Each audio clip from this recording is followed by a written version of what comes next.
You there? What up, What up? How are you? Jerry? Nice to meet you. How's it going, man? Great, man. It's so nice to meet you. I'm in the presence of some metal history here today on I Ask No One. I really appreciate the time today. I'm happy to be here, dude. This is really cool.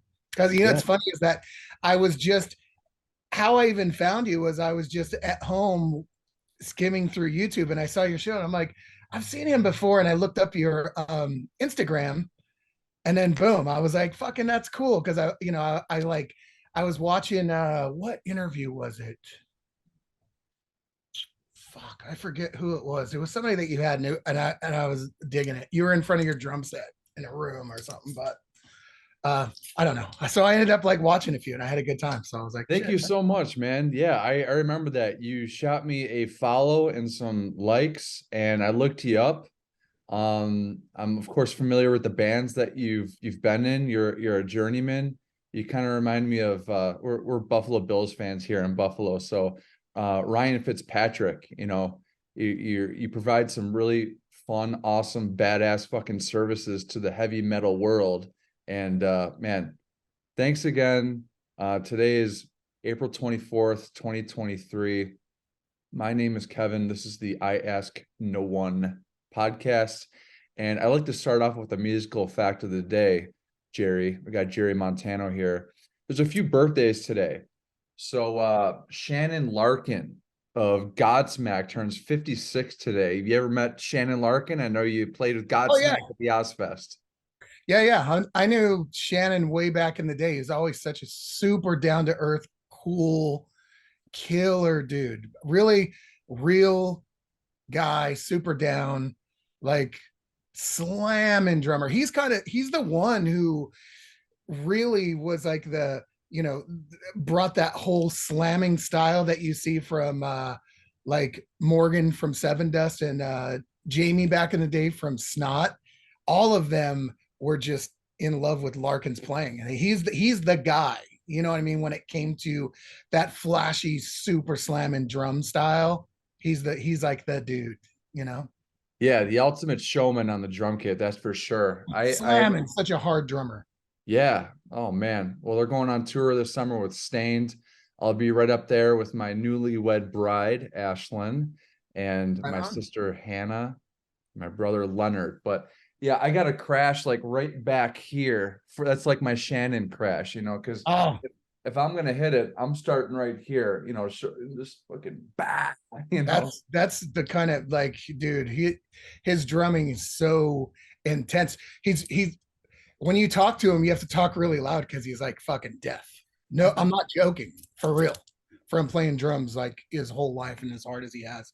But I remember seeing him way, way back in the day, and what was his band called? Ugly Shit. Kid Joe, was it that No, one? before that, Mm. I can't remember. Something. Fuck.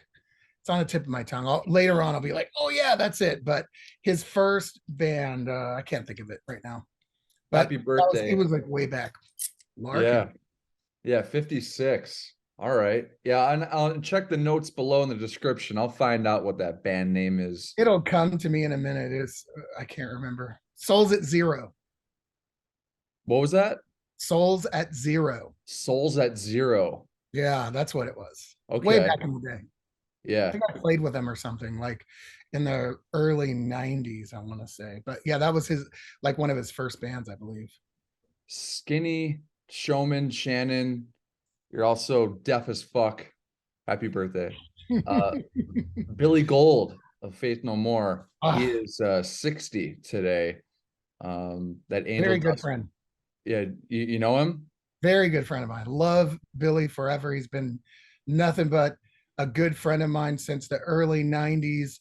Uh if I'm up in the San Francisco Bay Area, I usually try to like get a chance to visit him or see him, but he's one of the most coolest sweetheart human beings you'll ever meet. Love that guy.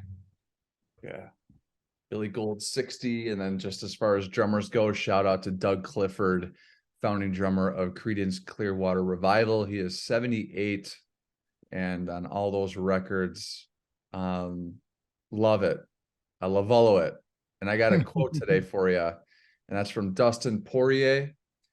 I'm a fan of UFC. I'm not like a diehard. I'm not watching it every Saturday, but that guy is a goddamn warrior, Dustin Poirier. And he said, without fear, there's no bravery, which is so true and so fitting for our guest today, Jerry Montano, formerly of Danzig and HELLYEAH and Nothingface and, the Deadlights. And can't wait to hear about really what the hell you got going on these days, man. I love your backdrop, number one. I mean, I want to like go and have a beer in there and kind of like see Oh, what. my little home studio. Yeah. Yeah. Yeah. So what's going on? You creating some magic there in that home studio of yours? Over the past, between touring with Pearcy, over the past, I would say I've been doing it. I've been doing it with him for a couple of years. I came in as like to fill in for one show, and it turned into like 2 years. Um,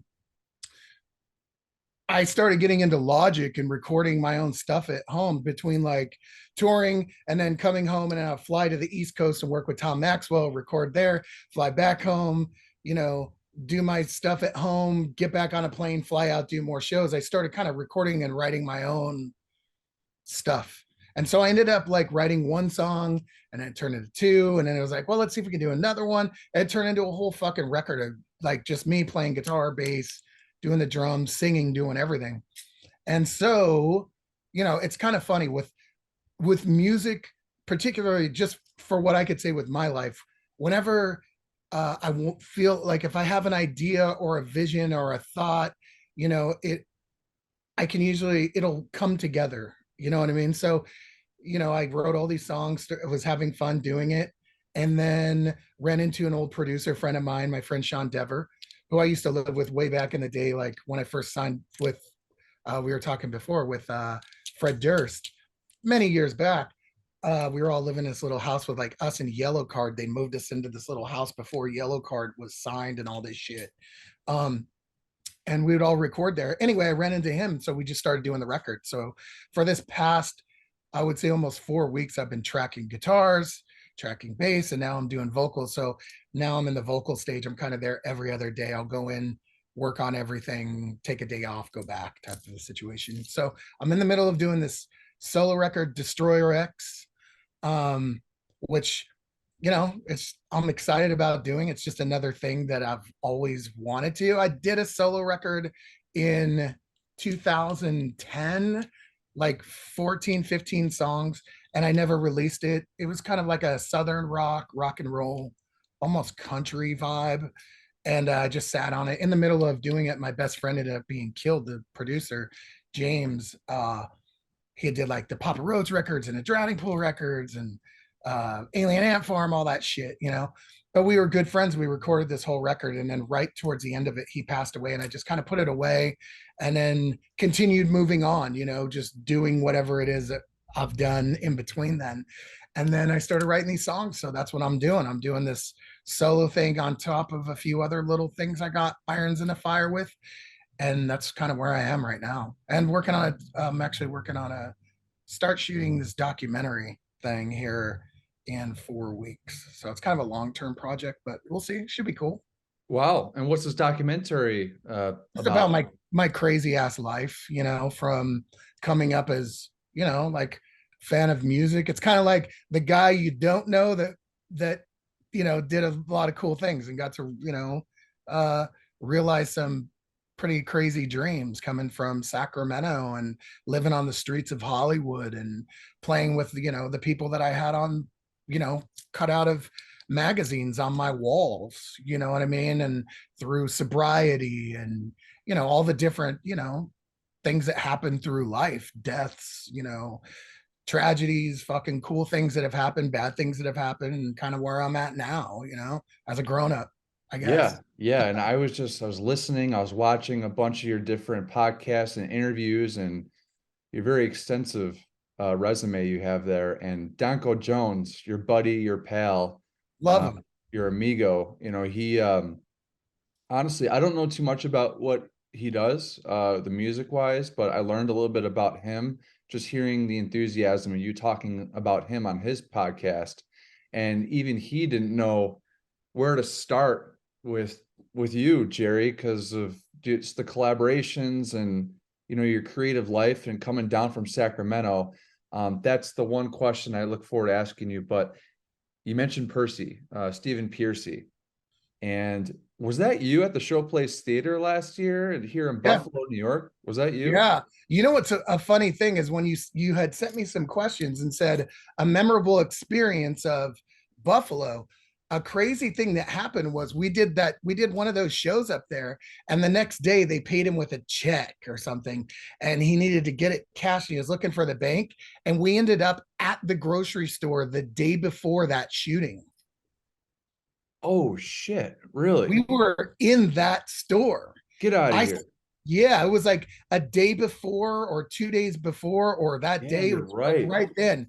We went there because there's a little bank teller that said that was in there, whatever the name of it. It had a like Tom's or whatever the fuck it was.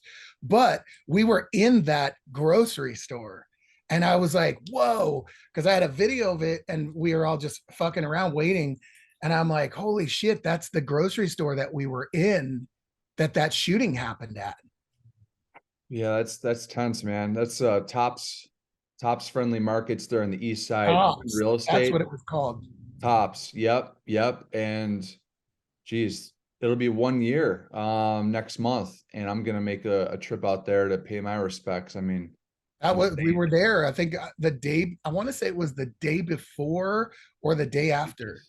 Wow. One of the two. Oh no, it wasn't after because it hadn't happened yet. So it was like the day before. It was like right then. I think it happened the next day. Yeah, I mean, if music brings us together and it's very communal when we go to these concerts, fuck the differences and Yeah, I race and color and personality and shit. But I hate that shit. if Yeah. more people got into the live element and just had that concert to go to, and I don't know, just I think music brings a lot of people together. So I'm not going to get too into it, but yeah, the gun violence happening, and in particular, you bring that up, man. Fuck. Well, damn. I will say that was a really fun night. I took my buddy Dan Lundquist out, and he hasn't gone to too many shows in his life, but we popped into the old Showplace Theater, had some shots of tequila, some high grav beers, and it's so easy to forget. It just was happy That's a ass fun off. that's a cool place. I remember playing there way back in the day with like Nothingface, Oh way shit. long time ago. Okay. But yeah, it's always like it's like you don't get up there much, but when you do, it's cool. The fans Yeah. are great. Hey There's like man, a it's the city of good neighbors. Buffalo loves you. And freezing Pearcy cold. came back, 2 years straight. He came back with the RATT, and then he came back with Pearcy and you guys. And I got talking with the owner after the show. I wanted to say what's up to Steven, and he brought me backstage with Dan real quick. And I remember seeing you guys there, and you had the you had the backstage, just this room, And then and the Pearcy RV had, thing in the back, what's that? and then that RV thing in the back, right? Yes, yes. And Pearcy had to split. So then he's like, oh, well, here's the guys from the band if you want to shoot the shit. And I remember looking around. I didn't know you, Jerry, and I didn't know the other guys, but I remember I play hockey. So it was like getting out of a game and in the locker room, and you're just bullshit with your friends, like, oh, that was cool. That was cool. You having a beer. And that's definitely the vibe that I got there. So you contacted me. It brought back some cool memories from that night. And Yeah, it was fun. I'm happy to be here. It's very cool. yeah.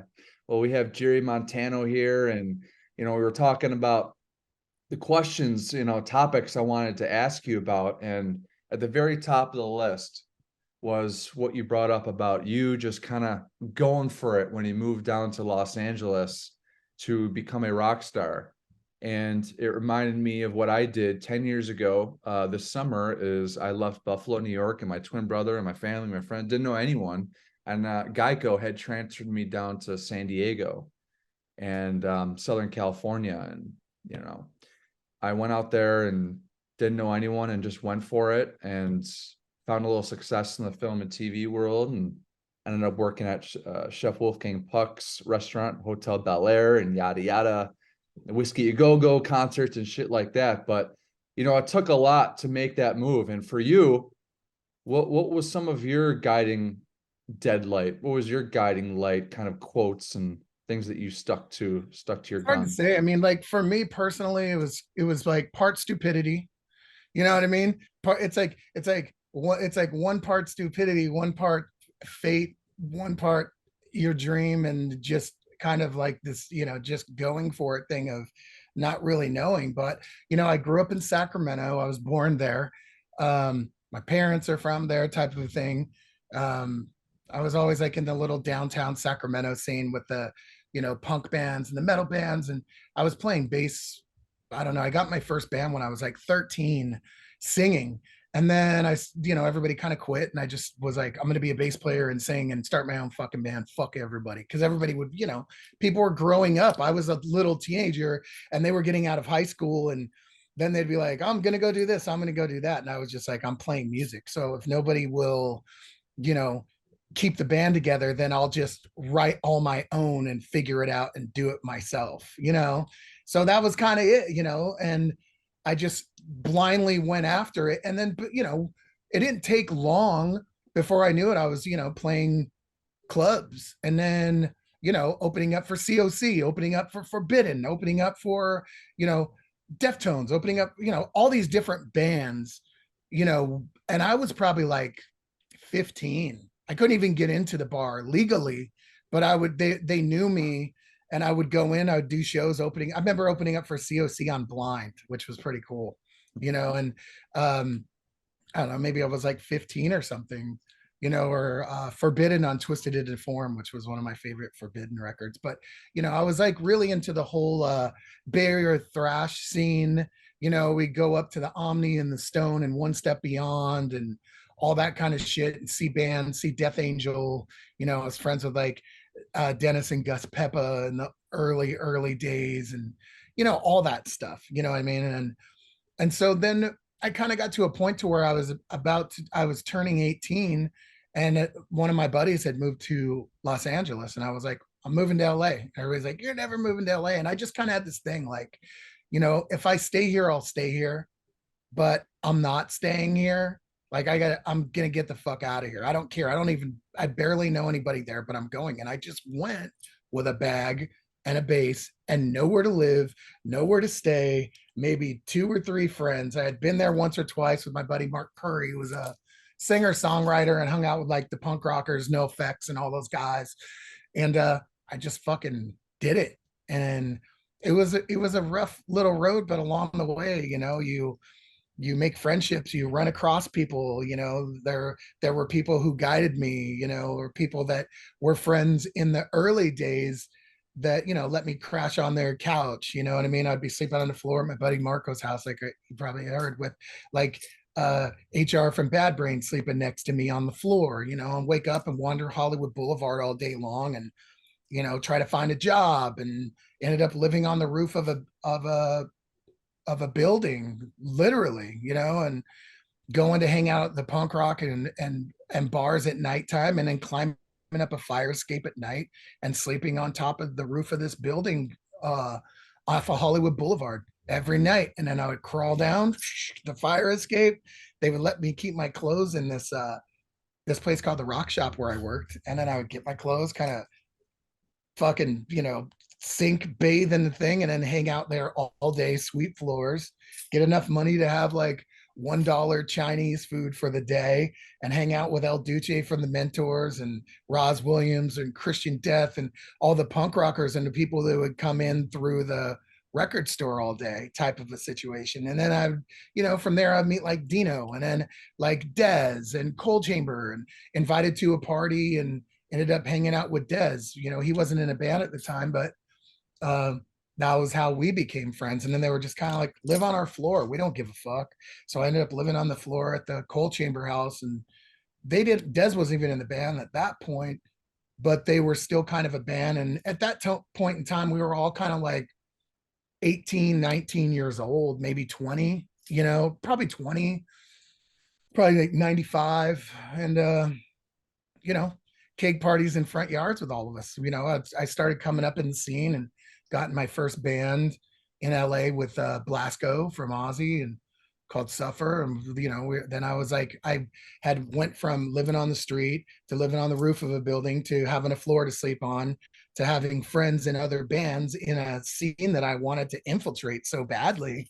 and then saw the band Suffer, which I was in love with, and then ended up getting in that band, which was cool. And then, you know, from there, that was kind of like my introduction into the LA scene. And at that time, it was just a bunch of like, you know, we would do the Coconut Teaser, $3, 3 bands on Wednesday. And there'd be like Suffer, System of a Down, Cold Chamber, Static, you know, Snot, Incubus, all those bands, but no one was signed. You know what I mean? The only band that was signed at the time was like Downset and Fear Factory. You know, they were like the bands, and this is pre demanufacture. You know, so we were all like just kids, you know, and you know, we would like run into each other, meet different people, you know, at the shows. And you know, it was kind of like that. It was just a small little community. It just is exactly the same as whatever goes on at the show place or wherever they have, you know, uh local bands on a Wednesday night. We were all just that, just a bunch of kids playing music and wanting, you know, hey, I'm gonna book a show at the Teaser on Wednesday the 13th. Do you want to play? Yeah, yeah, yeah. You know, or putting on cake parties, or you know, that kind of a situation. It was a magical time. It's funny, a lot of people don't really have a lot of insight to the new metal, like Los Angeles type uprising, but it was like a whole little family and group of friends. You know, I have such great memories. I mean, I remember being in the front yard at Miguel's house, or Meigs from Cold Chamber, and you know, we'd be having cake parties. It'd be me and Shavo from System, and you know, everybody from every band, and we'd just be out like drinking beers at 3 o'clock in the morning on the front lawn, talking about someday we're going to be rock stars and get a fucking record deal.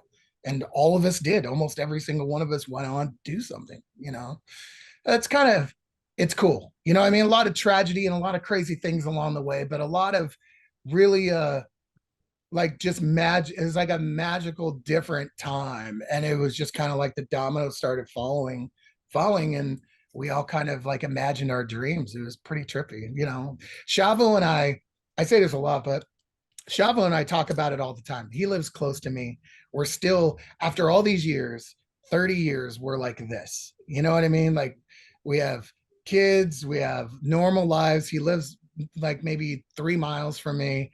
And, you know, it'll be like, let's have lunch, let's hang out, or he'll stop by or whatever, you know, and we'll be like, you know, can you believe this shit? And I'm like, yeah, it's crazy, you know. I mean, you live on the fucking hill up there.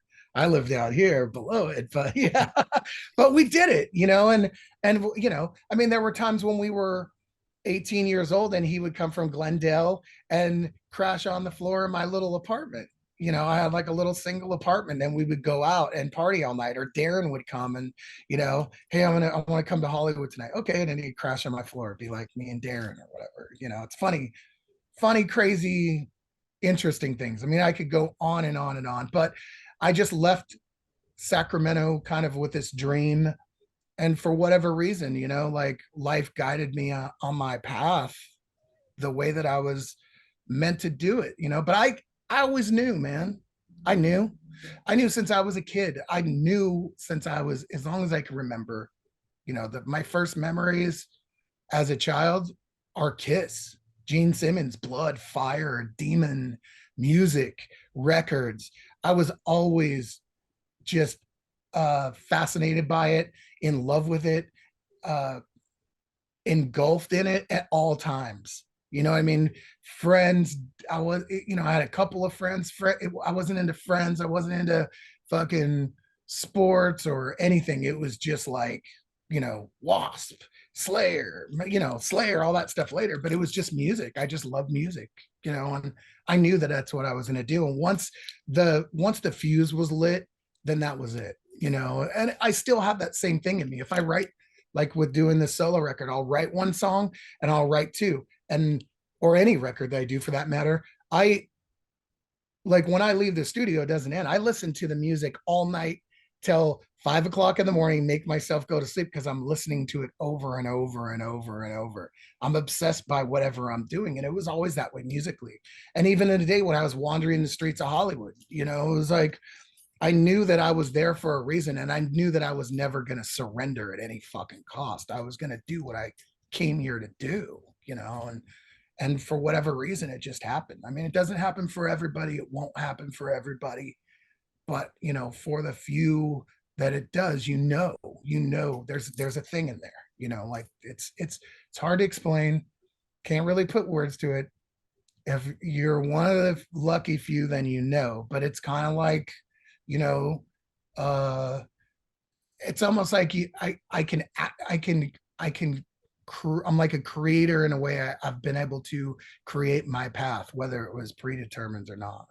You know.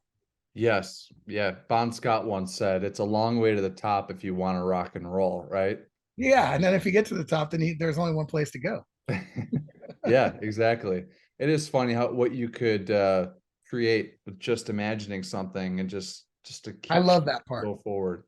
I love the idea of like being able to take there's absolutely nothing, and then you create something, and then other people enjoy it, and it's you end up seeing the shirt, you end up seeing, you know, nowadays the post or someone listening to it or whatever. It's like, wow, I created all that, you know, from thin air, from nothing. You know, Yeah, so and you got your solo release that you're working on, that you're obsessing over, that you're just sleeping currently, with. We look forward to check that out, Jared. I'm looking forward to it. What is it sounding like? Anything you can maybe compare it to?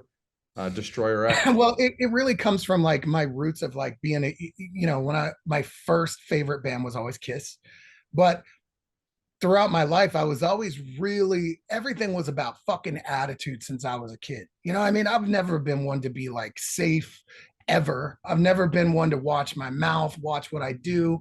You know, as I've gotten older, I got smarter and wiser, but you know, I was always a fucking little rebel fuck, you know, and you know, that's just how I came up, man. I mean, I was that kid. I fucking, you know, I was in fist fights my whole way through school. I fought everybody. You know what I mean? I fought the teachers. I fought every fucking kid that came at me that had a problem, or, you know, that was the time of the day, but that's how I was, you know? I mean, I came up that way. I was raised that way to stand up for what I believed in. And I've never, you know, I was never one to keep my mouth shut. You know what I mean? I'm not somebody who goes along with whatever. I don't, you know, I'm not one of those people. I don't care if I hurt your feelings if I got to say something, you know. I don't care about the repercussions a lot of times.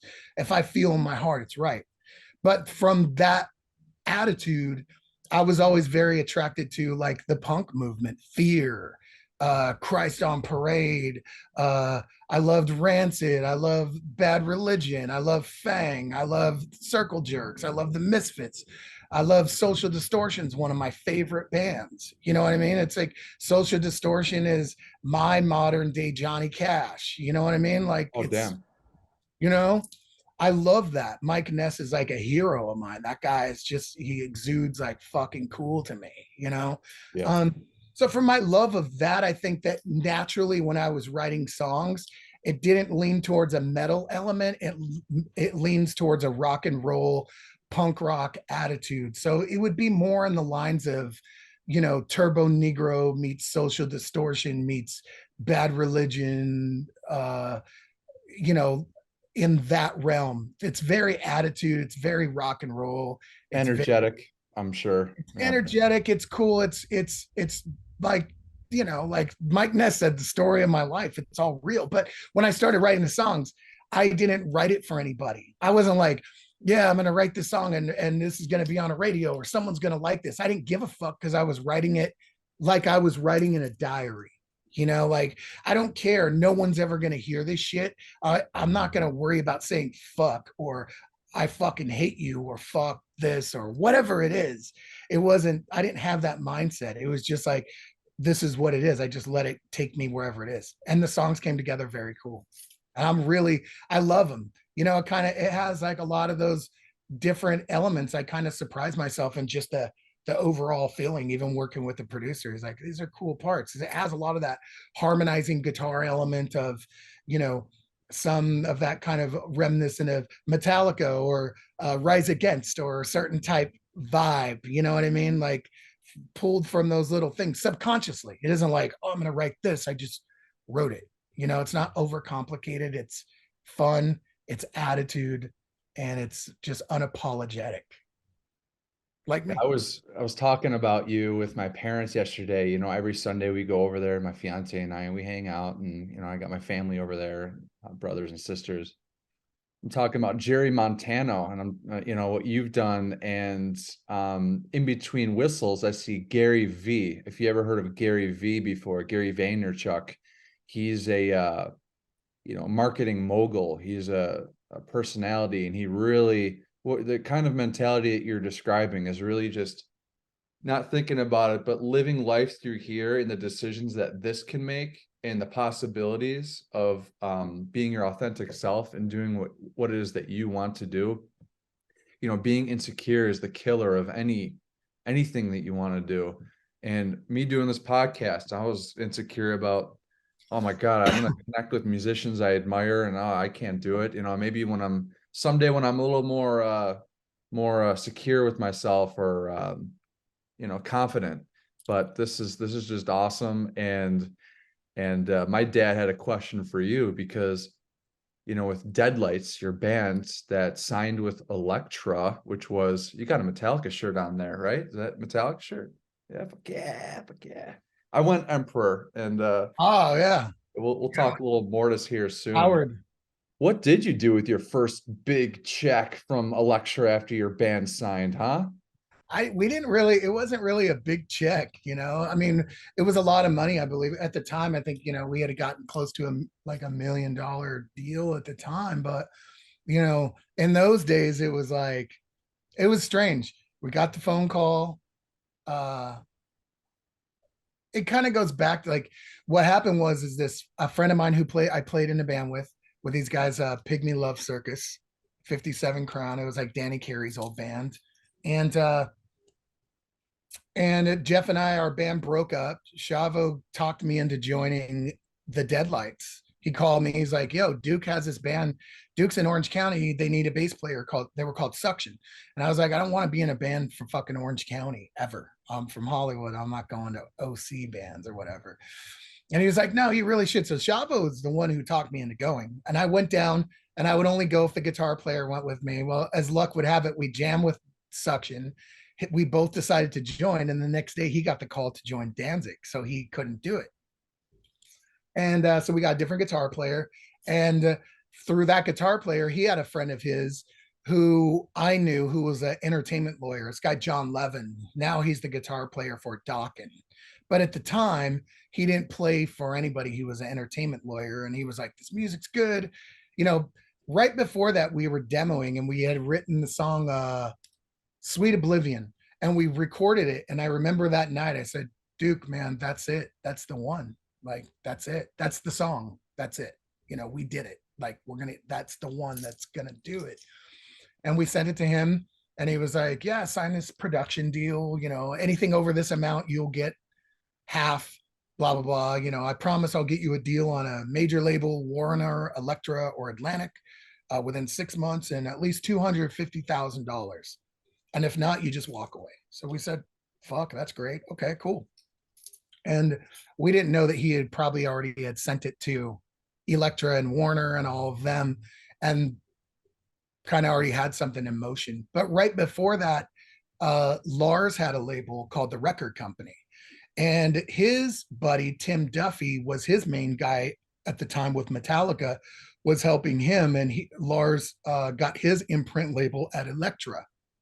So our demo went to Lars, and Lars liked it.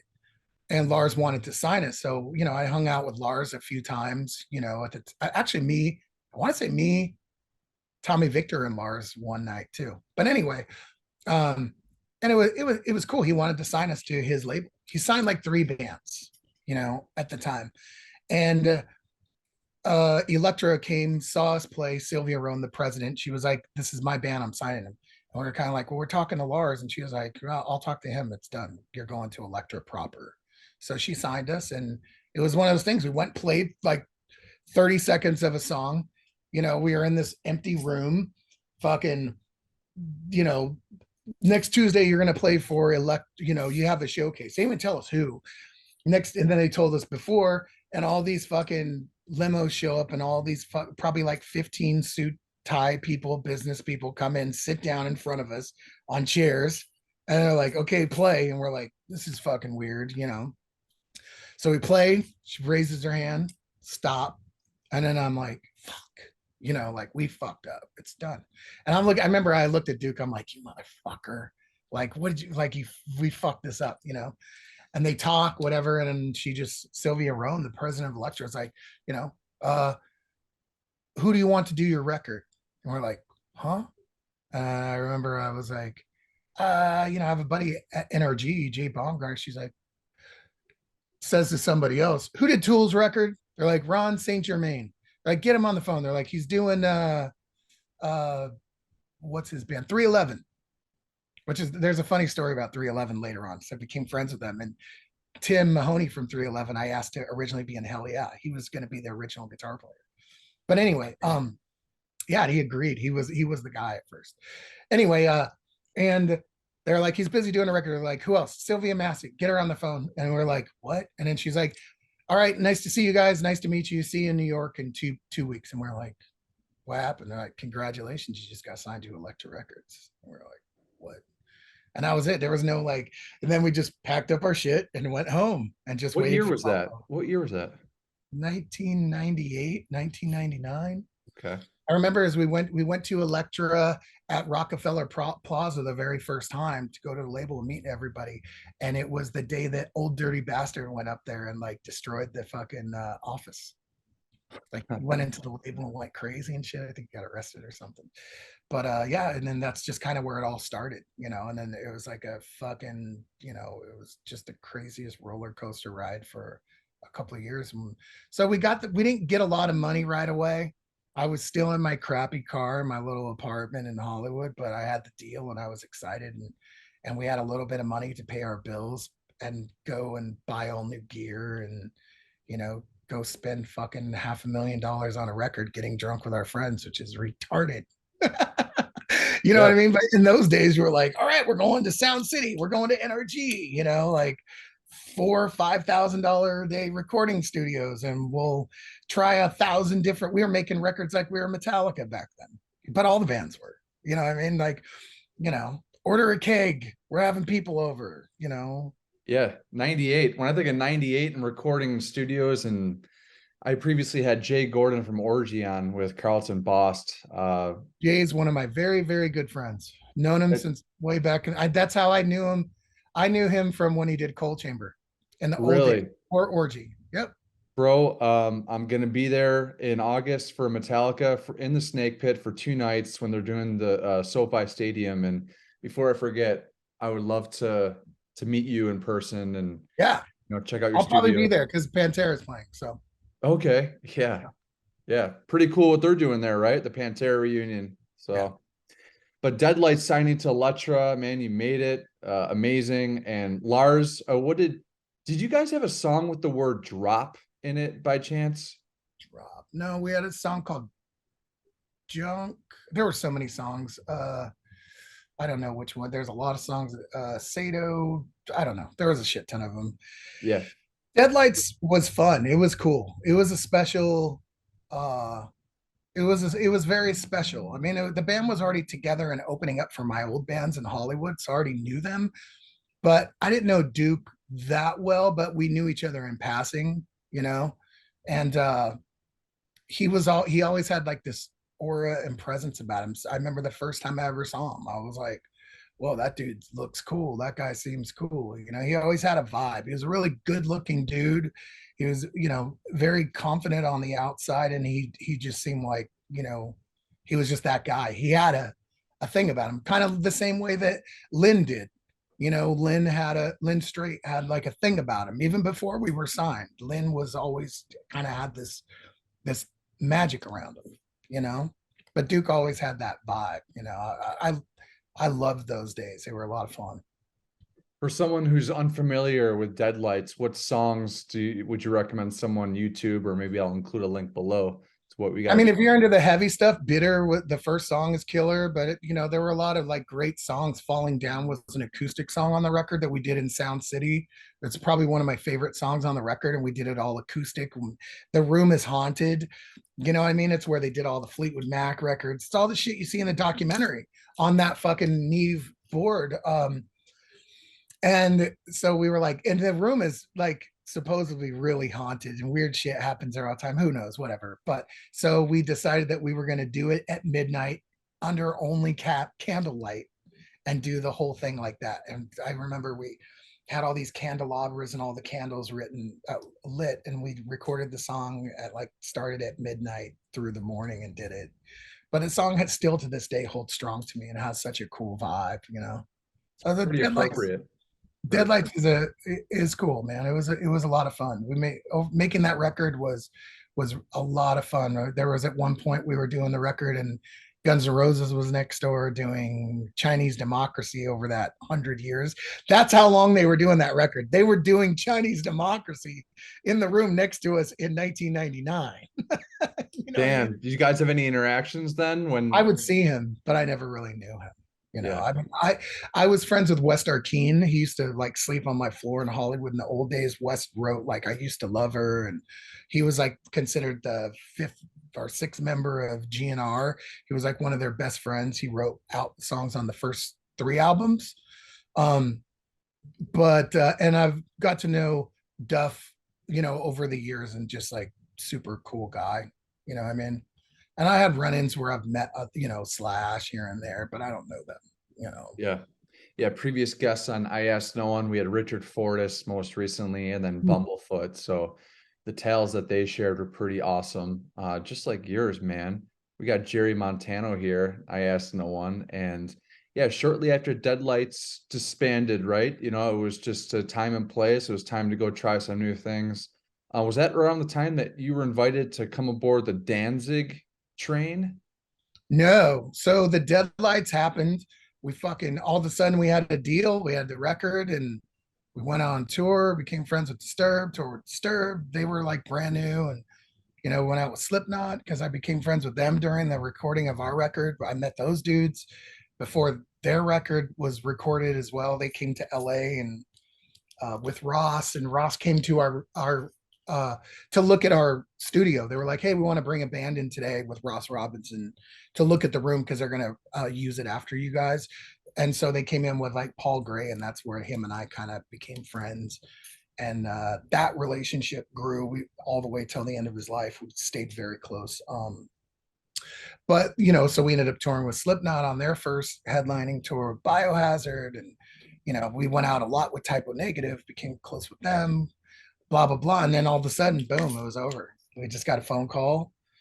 You know, you guys have been dropped from the label. You know, the record didn't sell. You know, it was like it's funny now because then they were like 275,000 copies. It's a failure. You're dropped. The end. You know what I mean? Yeah, that's Now gold, right? The gold is gold is 100,000, 500,000, half a mil. Okay. half a Okay. mil. But now nowadays, you know, 275,000 be Billboard number one. You know what I mean? Yeah, yeah, Yeah. exactly. But you know, so what happened was is in 96, I had while I was still in Sacramento before, or sorry, not 96, in 92 in Sacramento, I was at a bar, hanging out at a local bar, and a band came through town, Nothingface, and I met Tom Maxwell. And I jumped in the van with them, went to them with LA, hung out, became best friends, talked all the time. We stayed friends. Then Nothingface started doing records, and I was doing the Deadlights. And then as soon as the Deadlights got dropped, Tom had called me and said that Bill, their original bass player, had quit. And I was like, I'm in the band. So I was playing with Dime and Vinnie in their side band called Gasoline. So I was in Dallas, Texas, staying with Dime at his house, rehearsing and jamming, getting ready for a bunch of shows like New Year's Eve shows and stuff into 2000, actually, New Year's Eve 2000.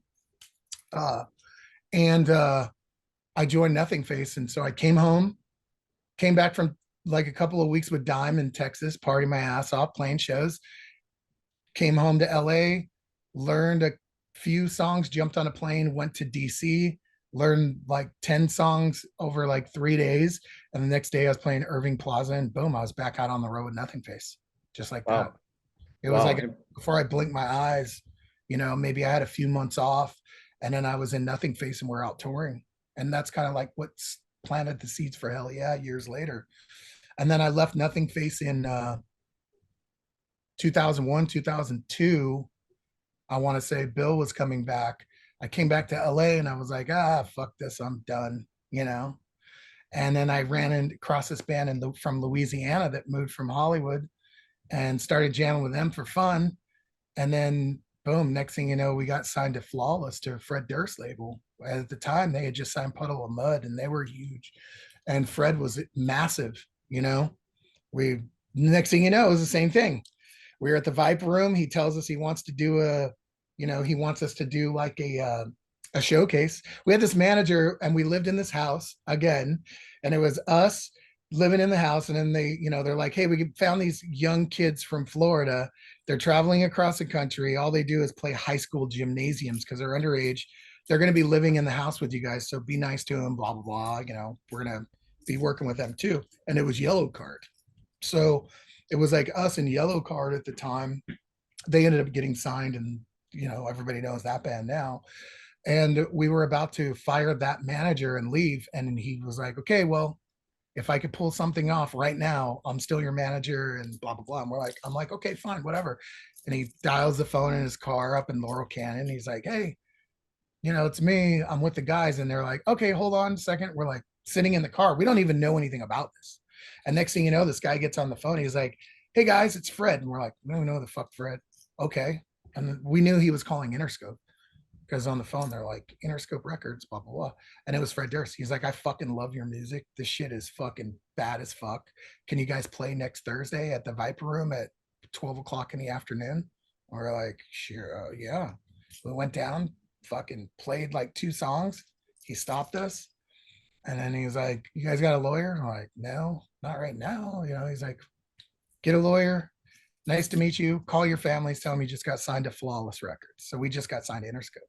And then, so then he would take us out around town and shit. It was crazy. It was wild because, I'd already done Deadlights and done this or that. And then next thing you know, I was attached to Fred Durst. And everywhere I go, people would just hand me, every step that I took inside of places, I would get handed business cards by people. Like, I don't know who you are. Don't care who you are. Call me tomorrow. I'll give you a publishing deal. I don't know who you are. I don't care who you are. Call me tomorrow. We'll do this for you. Because at the time, he was like the music golden child. It would be like getting a deal from fucking, you might as well be like Kim Kardashian at the time. You know what I mean? He was huge. And Puddle of Mud had just exploded. I was with him on the train when they filmed the Puddle of Mud video for, I don't remember it might've been Blurry or one of the songs. They're on a train. I was on that train that day when they were filming the video or whatever with Fred. Yeah, and then boom, it was all great. And he was auditioning guitar players for fucking Limp Bizkit or whatever. And then he ended up like wanting us to jam with him and all this kind of shady shit. And then 9/11 happened. And then everything just stopped. The whole world stopped. Boom. And all the celebrities freaked out, went into hiding. Fred went into hiding, like, we're all worried, whatever. And then it just kind of fizzled out and died. And then I joined UNITA with John Garcia and my buddy Arthur out in Palm Desert doing stoner rock with the guys from Caius and Queens of the Stone Age and shit. And then Johnny Kelly, my old buddy from Type O, called me and said, how he quit Danzig, learn the songs. And that, so by 2005 at this time, I think 2004, 2005, I was in Danzig. So it was like the Deadlights, Nothingface, started Hell Yeah in 2002, probably like 5 years before ever. And then the band Impure, which was the band that signed to Interscope, and then nothing happened, to UNITA in Palm Desert, to Danzig. Man, and then while I was doing Danzig, we started writing and recording Hell Yeah at that time. You just brought up I could go here, there. There's so many things. And I think what's at the top here is you mentioned Fred Durst, and in a previous podcast, he has a relationship with Danny Wimmer, who puts on a lot of festivals. I know Danny, because Danny's the one who originally, I believe, brought us. Danny was like our our point guy. So Danny would come to our rehearsals and shit. Okay. But Danny and Fred are best friends, both from Jacksonville, I believe. So when Fred was in LA and balling hard and signed us. He just moved Danny to Los Angeles, and Danny just moved with his wife and his kid. I think he had 1 or 2 kids. They had just moved to LA. So that's how I knew Danny long before all the big festivals and stuff. And Fred Durst was just, he was the guy. He was the Paul McCartney of that era, as 2000, 2001. I wouldn't say he was the Paul McCartney, but he was definitely the celebrity big dog. He was, Yeah. He was as big as you could get because he was signing bands that were doing shit, and he was the guy. He was huge. They were top of the mountain at the time, and that's just kind of how it was. Yeah. Yeah, was there a story that you could share that you guys went out? I mean, he invited you out to the Viper Room. All of a sudden, you're signing to Flawless. Was there a kind of initiation there with him? Yeah, they would just call us random, you know. He had his bodyguard that would call, that would be like, Fred wants you guys to go with him tonight to the Roxy, because he would want us to be seen. You know what I mean? Like, I got to take my band out type thing. So we would go out, and it would just, it would be like the whole fucking, we would have the whole treatment, like fucking red carpet, fucking, treatment, and everybody wondering who you are because you're with them. And he'd be like, this is my new band. I just signed them. And then every fucking entertainment, music, business vulture would just come at you. Yeah. But at the time, he was like, if you try to use this as leverage to go to another label, I'll destroy your career. I'll end you. If you fucking talk to anybody outside of this, I'll fucking wreck your career. You'll be done. So we were afraid we would never talk to anybody else. He was kind of like, this is exclusive. You're my fucking property, basically, And then it quickly turned into more of him wanting us to like work music for Limp Bizkit. You know what I mean? And then eventually what happened was he like broke us down a little at a time, got rid of our singer, got us a different singer, then would invite me and the guitar player to jam with him and John Otto, like, because they didn't have a guitar player, and then it would be just a guitar player, and then they wanted to record it, and then eventually they asked our guitar player to join and all this shit. And by that time I already split, because I was like, this has been going on for 2 years and nothing's happening, and that was kind of it. I kind of jumped ship. Jesse, the original guitar player, he ended up being the first bass player for In This Moment. I left, then he didn't join. I think he was gonna join Limp Bizkit, and then it all fell apart, and then he joined In This Moment. So we all kind of just went, Yeah. It's such a small world. Then, you talk about these different phases between the 90s and the 2000s, and it's really sweet how you're still friends with Shavo and some of these guys. One of my very, very, very, very close dear friends. Des too. All those guys that from the beginning, Miguel Meeks from Cold Chamber, and all of us were Mikey Doling, Snot, all of us that came up together, we all are still very close. Even the people that I met from touring, all the bands. I mean, all those people we're all like family, It's cool that like the relationships, like so many, different like seasons of your life or things that happen, and you have friendships and bonds that last forever. That's the same like with me and Dave Draiman and I, we've been always so close. He's one of my very, very dear close friends. I don't say that lightly. I mean, we're like very close, and we've always stayed that way. And Johnny Kelly's the same way, I mean, and Kenny and Josh and the guys from Type O, I mean, I fucking love those guys so much. It all helped my career and just been like family. I mean, I was with them the day that we buried Peter Steele, who was like another friend of mine. All these relationships. But yeah, Shavo and I still to this day, we're still like fucking 18 years old. We see each other, we'll just laugh and have a good time. It's really special to have friends like that. And one of my friends that I have like that, his name is Bob Sudzik, and he's getting married soon, and he has this hip kind of back issue that he'll always have for the rest of his life. So he's been battling, some pretty tough thoughts. And you talk about Dave Draiman. I bought Disturbed's Coming Through Syracuse in the summertime. So this is a secret, Jer. Right. But I'm speaking at his wedding, which is in a few weeks. And at the end of the wedding, I'm going to be like, hey man, we're going to have some beers with Disturbed on August, whatever the fuck it, August the 12th. Hmm. And that's all there is to it. So keep that date open. So when I see Draiman, I'm gonna mention your name, Oh yeah, definitely. And those guys, looking forward to that tour. That'll be fun. But those guys. David Draiman, early on, you saw him, you know, the, I the first 5 records went #1 on the Billboard, which is crazy. So have for one of them on my wall. I have oh shit, is it like 5 times platinum? He sent me the plaque for the first record, The Sickness. I have one in my other room. You know, wow, he could send me a box. I'm like, oh, what's this? I'm like, oh, Disturbed platinum plaque. That was nice. sweet. And he sent that to you. Why?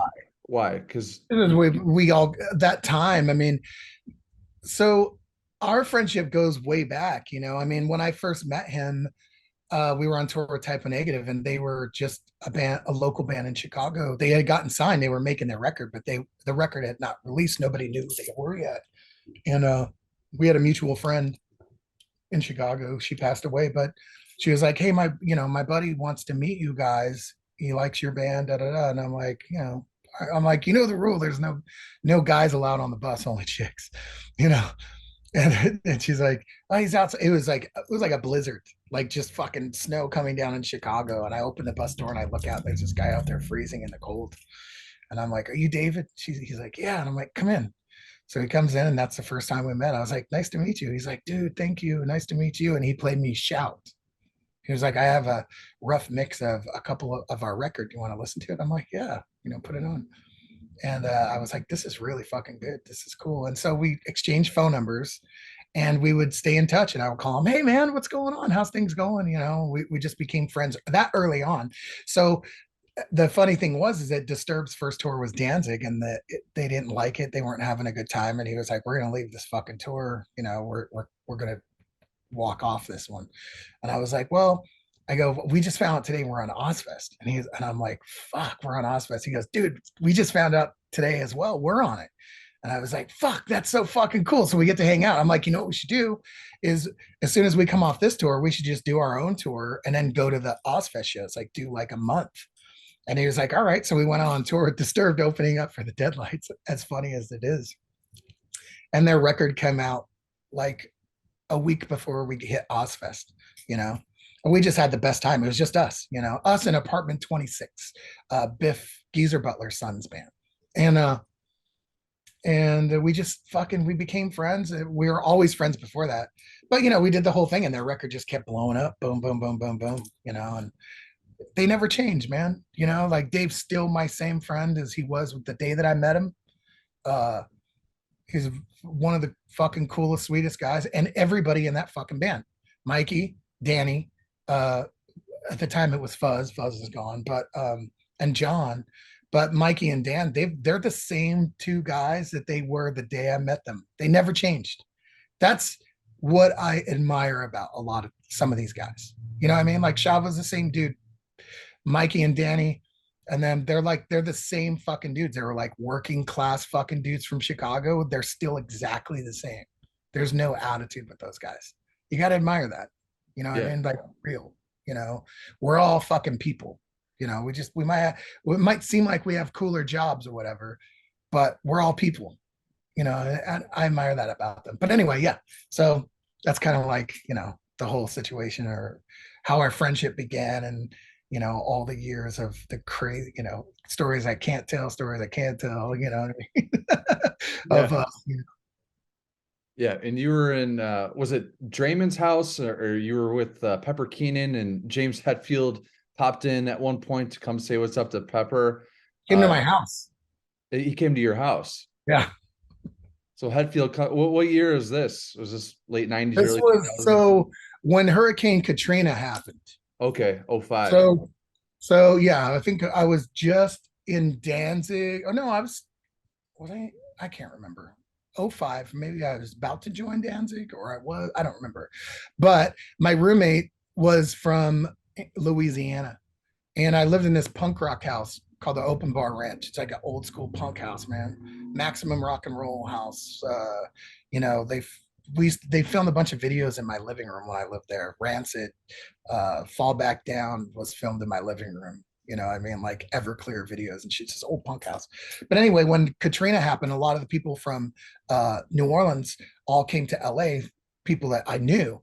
And Pepper came here and stayed for a good like 4 or 5 months. And he would come and he would crash at our house, or whatever. So I had a lot, you know, a good relationship hanging out with Pepper. Um, and we would party and shit. But anyway, him and Hetfield are like best friends. Those two have been like they're like this, you know what I mean? Like super, super close. And he was like, hey, someone's gonna be coming by to pick me up. And I'm like, all right, whatever. So knock on the door, open the door, there's James Hetfield at my front door. Yeah. I was like, what the fuck? I was kind of like shocked. They were going to a car show or something. So he came over to pick me Okay. up. Yeah. Oh, that's a riot. I mean, True story. that's '05. So you were with Danzig with the Circle of Snakes record in 2004. Yeah, I think I joined in 2000. I don't remember, 2003, 2004. I joined on Elusiferi.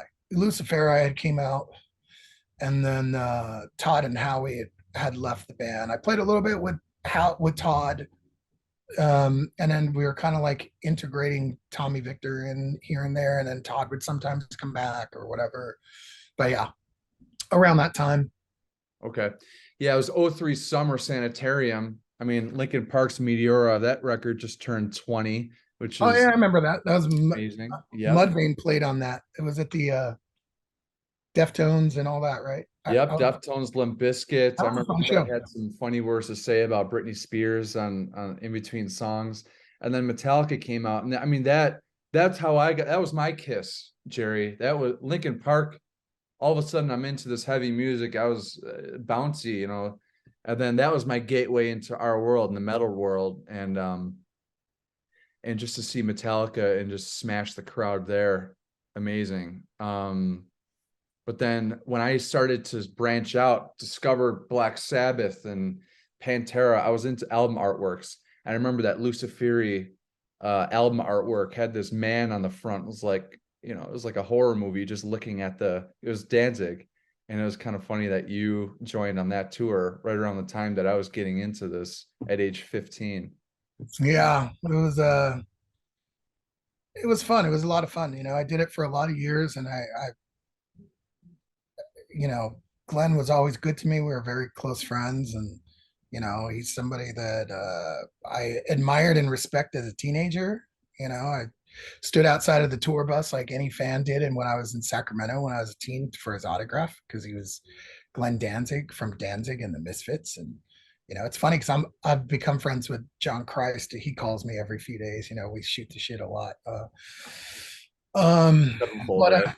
huh? Sevenfold, John Christ. No, John Christ, the number Oh, one from yeah, Danzig. that No, John. I'm good friends with Johnny Christ too. I Okay. love those guys too. I go back with Matt Shadows and them are good friends of mine as well. But uh so it was cool to be like a part of that, especially since again, it was one of my favorite bands. Danzig was one of my favorite fucking bands. Yeah, Lucifuge, right? You like that one from 1990.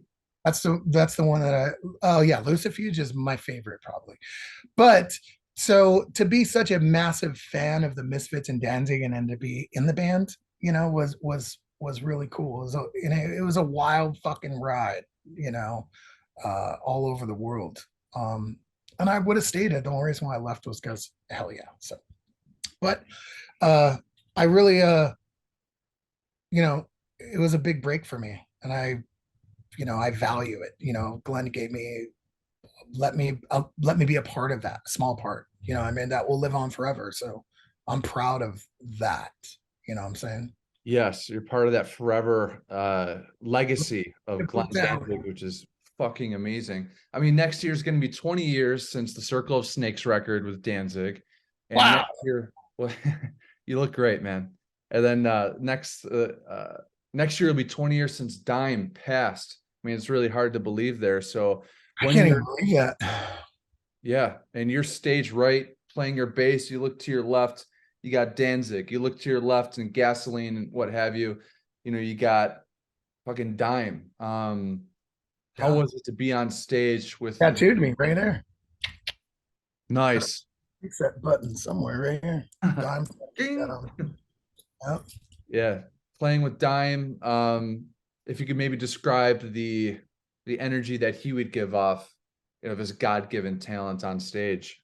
Man, See him change it's faces. it's it's you know, I get asked this a lot, and I think that even a lot of us still talk about it, Grady, or people in the family and stuff. It's You can't put words on on Darrell. It's just a thing. He had a magic about him, but he had like a childlike innocence and funniness about him. But if you were friends with him and around him, you never wanted to leave his side ever, because every fucking minute was unpredictable and funny and amazing. And he wanted to make sure that you had the best time of all the time. And he just lived that way. But he was just such a loving, funny, kind dude. And he was that way with everybody. The That cable that, that stands out. Yeah. dude, there were times when the cable guy would come to fix the cable at his house, and he would be like, "Hey man, have a shot." And the guy would be like, "I'm on my, I'm working. I can't drink right now." And he'd be like, "How much do they pay you an hour?" It'd be like $15 an hour. "How much do you make?" "All right, how about this? Here's $200. Fix the rig and then do some shots with me. I'll pay for your day of work." He was that kind of guy.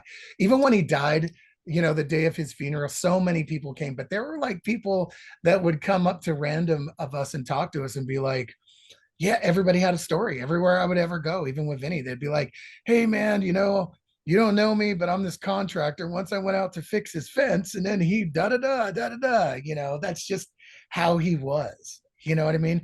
If he went to the liquor store to buy booze, and the guy behind the counter that was selling it to him, he would be like, "Come on, let's do a shot," or "Come with me, quit your job, I'll pay you for the day." Like, it was just like that. Loving, kind, magical, amazing, just carefree, loyal, sweet. You can't really put words on it. Whatever you imagine that he was from watching like videos or what people say, just multiply that by like 100 or 1,000, and that's what it was really like. I Yeah. mean, times sometimes I'll talk to Grady or Kim, their manager, or different people, and I'll be like, "Man, it just doesn't seem real." And they're just like, they say the same thing. It doesn't feel real.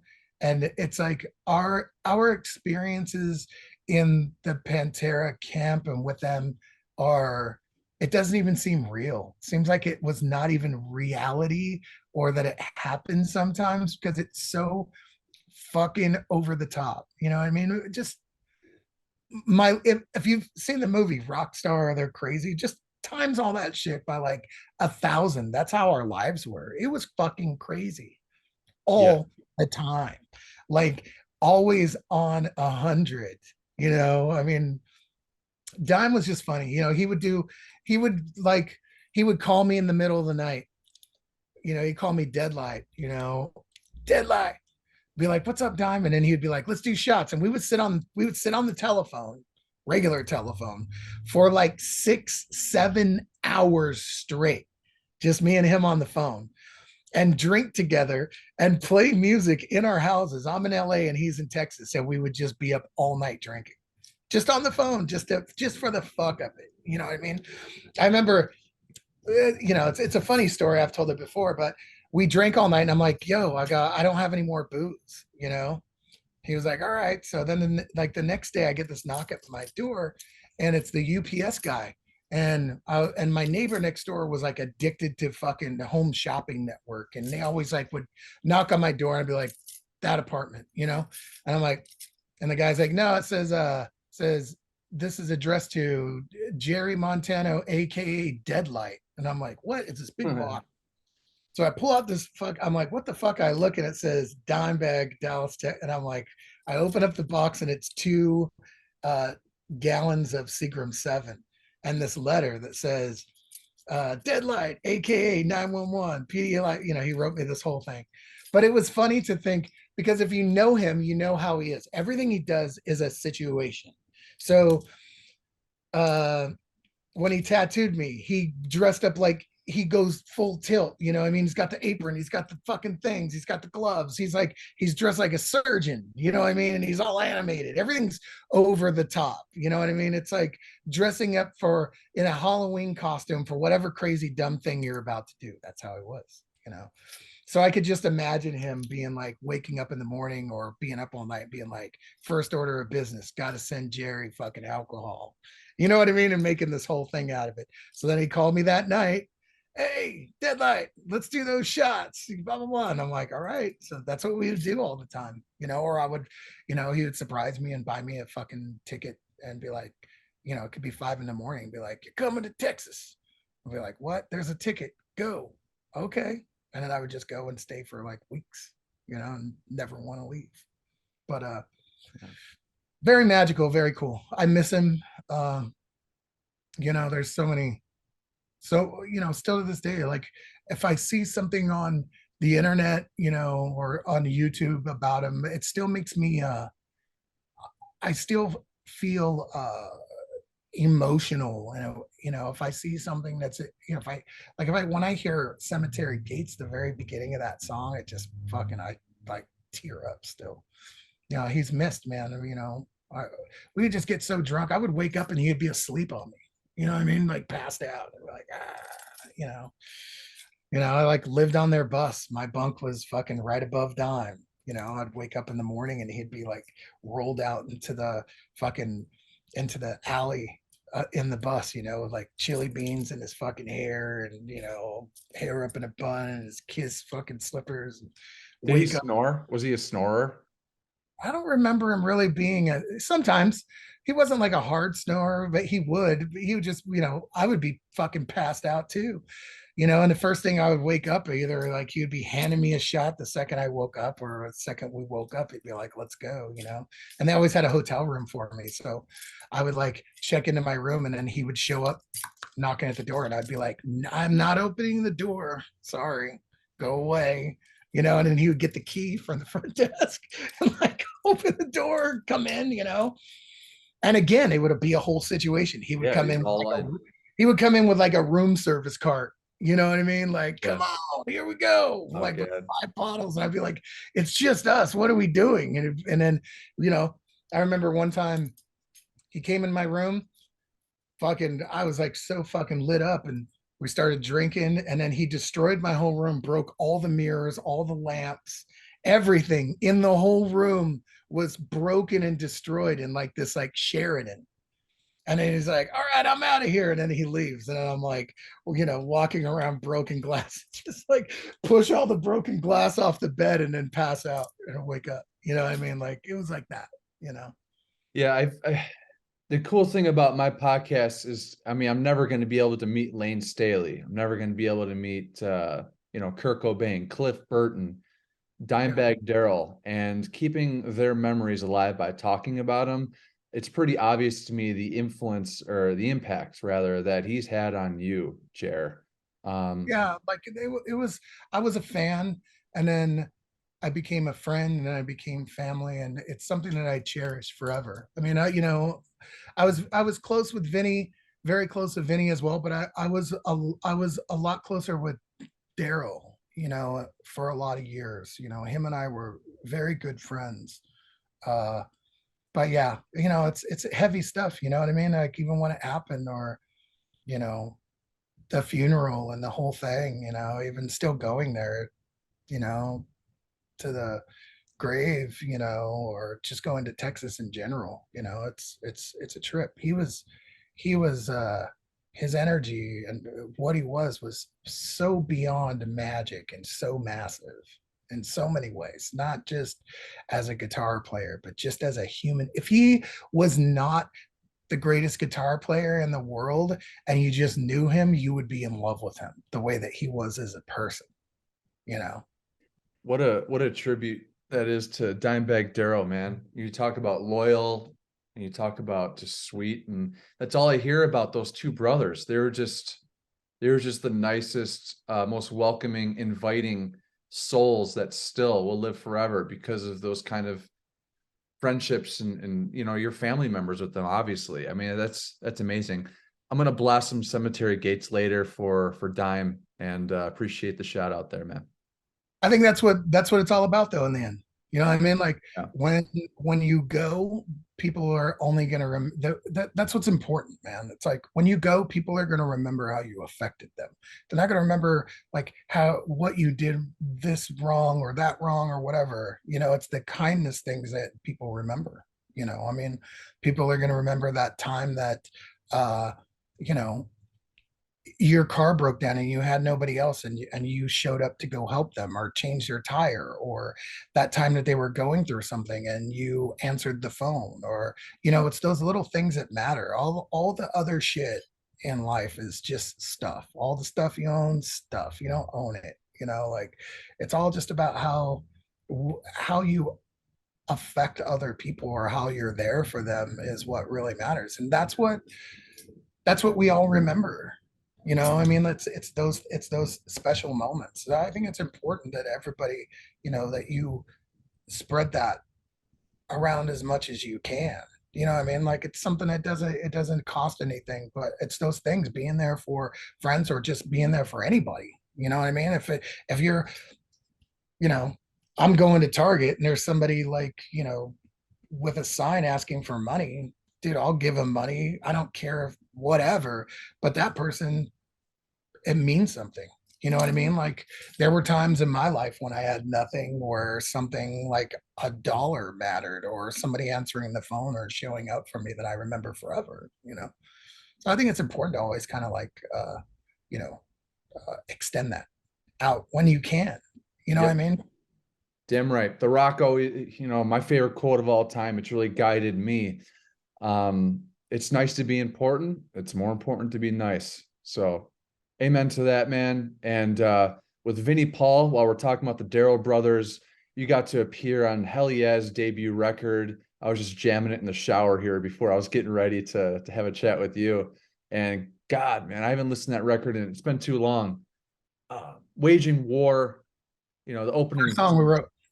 fucking, yeah, yeah. We wrote that song in like 2002 or something, long before Vinny was in the band, or before, Oh, like before,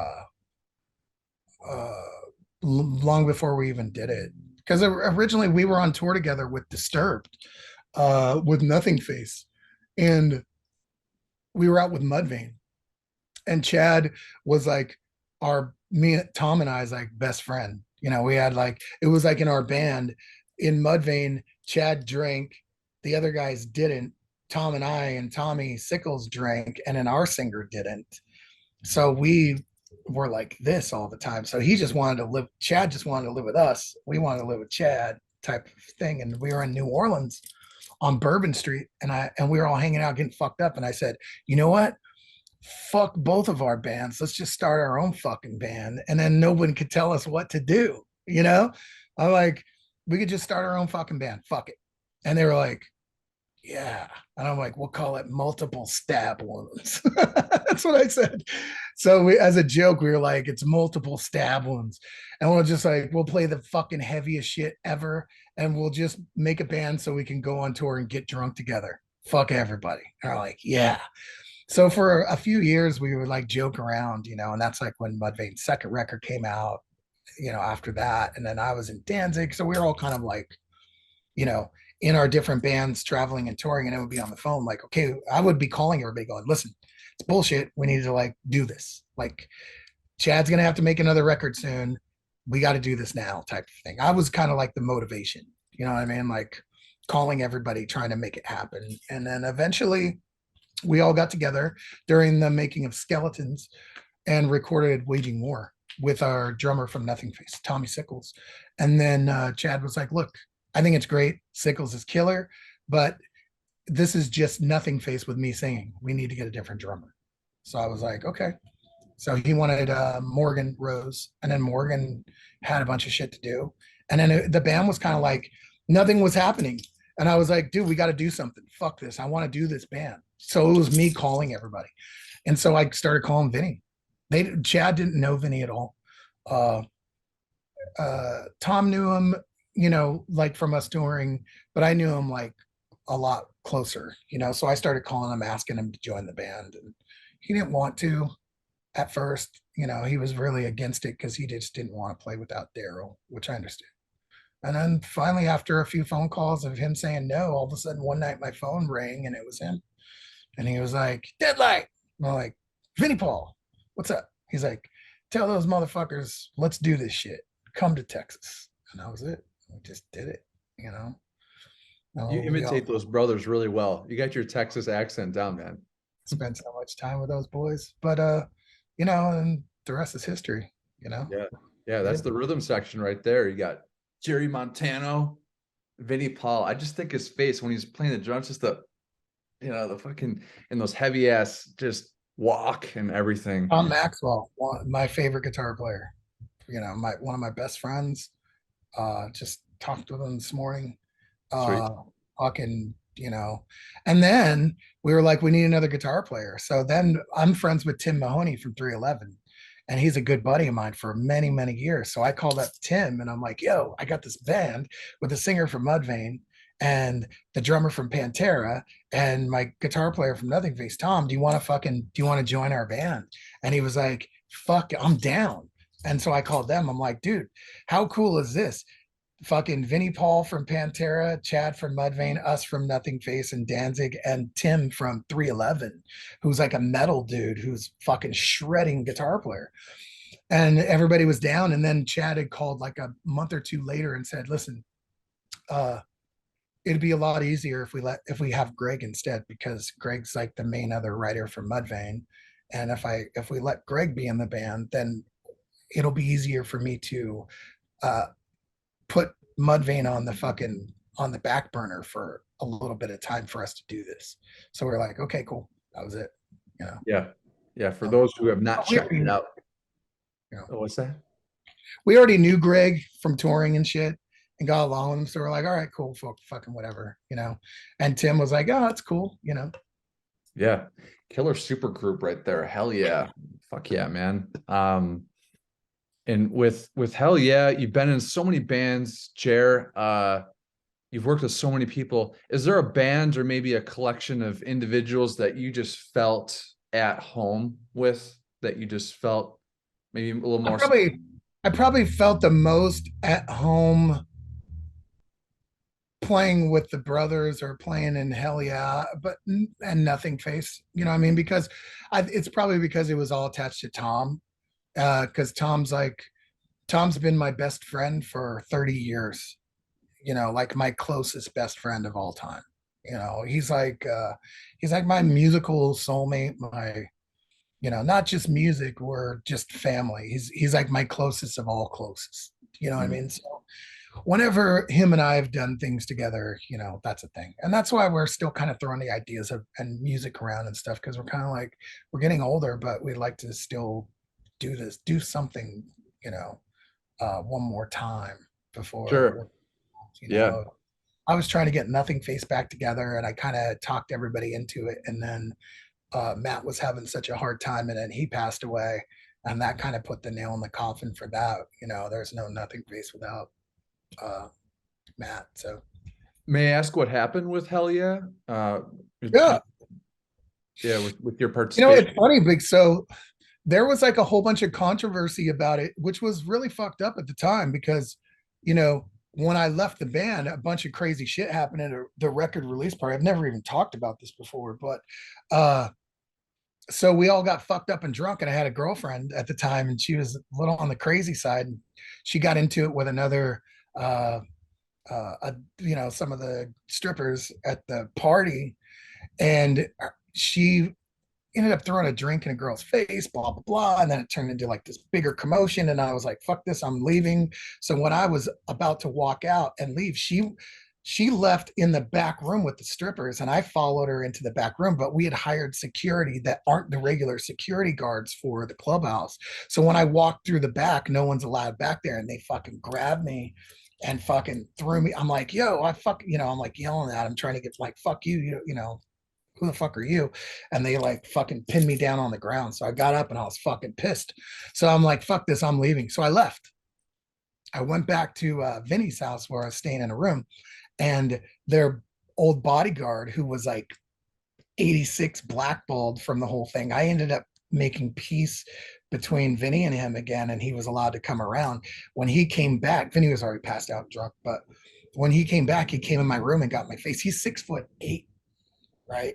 His name's Crusher. Huge. Like Peter Steele, like tall. Gigantic.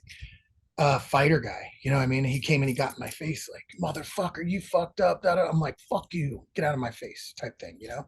And he went like he was like flexing like he was going to hit me. And I said, motherfucker, if you hit me, you better fucking kill me because I will fucking kill you. I don't give a fuck. I mean, you're looking at a dude that's a fucking wall. You know what I mean? And I've fought my whole life. I'll fight you. You know what I mean? Like, I don't want to, but dude, I'm going to take an eye out. You know what I mean? And so he was like, what? You're saying you're going to kill somebody? And Vinnie, I'm like, shut the fuck up, dude. You know what I'm fucking saying? Fuck you. Right. So I went in the next room, talked to Tom. I'm like, yo, dude, fuck this. I'm leaving. Crusher's a piece of shit, you know? He's like, no, don't leave. And I was drunk. This is when I drank, you know, I was crazy and stupid. And I'm like, fuck this, I'm leaving. So we left in the limo, took off, got the limo, went to the airport, left. And that, like a day later, I get a phone call or a email or a phone call from some journalist guy that says, I know the lowdown of what happened in Texas, and you're going to give me a one-on-one exclusive interview, blah, blah, blah, or I'm running the story. I'm like, who the fuck are you? You know what I mean? Like, suck a dick, motherfucker, you know? Like, it's none of your business, right? Anyway, so in between, the chatter with the drunks at the house was, Jerry said he's gonna fucking kill, blah, blah, blah. So Vinny's upset, right? Rightfully so. But it was because Crusher was in my face. And I'm like looking at a fucking, like, here we go. I don't take it back. You know what I'm saying? I meant it, still meant it, you know? But the way that all the like chatter went with the drunks that night, you know, it fucking travels through. Think of, like, you know, you see these movies where there's the king and there's always someone going da da da da da da da da da. You know what I mean? And so I got the phone call like, look, you know, you got to get rid of this fucking girlfriend and you got to get your shit together type of thing. You know what I mean? You're gone. And typical me. I mean, then at the time I was always drunk. You know, I've been sober for 9 years as part of me finally eventually getting sober. But I was like, no one tells me what to do. Fuck you. And then I was out, you know. So it was a big, gigantic mistake. But the guy, this fucking cocksucker, like, who's asking me for a story is like, you're going to give me this story where this guy has nobody. He writes this fucking crazy story that Jerry Montano, kicked out of Hell Yeah, gets thrown out of the front of the clubhouse where I like get thrown out of the club. And then I get up and I say, I'm coming back with a gun to kill everybody or some shit. And he ran this little story. And when Blabbermouth picked up that story from this unknown little whatever, then all of a sudden, you know how if it's on Blabbermouth, then the other news wires pick it up. The whole thing picked up. And even the guys were like, that isn't what happened. It said, like, I punched Tom. I never punched Tom. He was the last person I talked to when I left. But since this bullshit story was the story that went out, and then once it went on one wire, it went on all the other wires. And next thing you know, I was like, you know, the worst human being in the world, and like kicked out of my band. And I was watching all these people say all these terrible things about me. It was terrible. And then finally, when the other guys want to say, like, that isn't what happened, no one cared about that story. Do you know what I'm saying? So it was kind of like the utterly made up bullshit version that there was no truth to, was the story that got put out by some guy who was trying to get a story out of me that wasn't even there, right? Is the one that got picked up, you know. But it happens, you know. I was really upset about it. It was painful. I spent a lot of years like hard drinking and doing a lot of drugs, and probably went through fucking, you know, an incredible amount of money, you know, like going off the rails. And then I eventually found sobriety and got my shit together. But, you know, had that had not happened, I probably would have been dead. You know what I mean? Or who knows? You know what I mean? Like, I can't say, but I can say that it made me you know, have to face my demons eventually and become a better person. And if I wouldn't have done that, right or wrong, I wouldn't have, you know, came through the other side and like been a compassionate person, or, you know, learned to not put my fist in every fucking problem, or, you know what I mean? Like, you learn, man, you know, you fuck up, you take accountability and you make it right. You do the best that you can, you know, and so I would say that in a sense, it ended up saving my life, you know. And we all ended up family and friends together anyway the whole time, during and after, you know. And it was like a testament to our friendships, you know. I mean, I had to go, but I had to learn some shit. I had to figure out my life, you know. And we face that sometimes, you know. And I do I regret it? Yes, but no, I wouldn't be the person that I am today without it. I might not be a person at all, you know. And so you know, it's the same uh Damage Plan. I was so pissed off that I wasn't in Damage Plan that I like didn't talk to Dime for a while. And then, you know, of course, eventually when, you know, the two of them had to sit down with me at Dave Draiman's house one night and apologize, like, you know, we love you. It just wasn't going to happen. Da da da da da. And we made up, and we were stronger and we were friends. But had I had been in Damage Plan, I would probably be dead again. Yeah. You know Yeah. what I mean? Right. I really appreciate you sharing that, and looking forward to posting this up to get some good truth out there about what happened. And You know, it's funny because some people would ask me and whatever. It's not that I was ever afraid of the question. I just never would give it up to somebody else. No, yeah, it's just that, you know, it's at this point in my life, there's so many things. You know, I've been through many fires, many dramas, TMZ, fucking fights, court, jail. You know, I mean, like, you know, it's something that happened.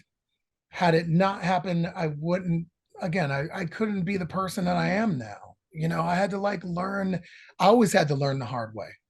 You know what I mean? I could have stayed at home in Sacramento and went to college and had a safe life. I was never going to do that. You know what I mean? It was dumb to sleep on the streets with winos and fucking see dead bodies on the road and shit. But I had to do what I had to do. I had to learn what I had to learn, however I learned it, you know. And you know, there's always regrets, but not really. You know what I mean? Like I take my sobriety very seriously, you know. And uh as growing up, you know, coming through it all, it's something that, you know, that means everything to me.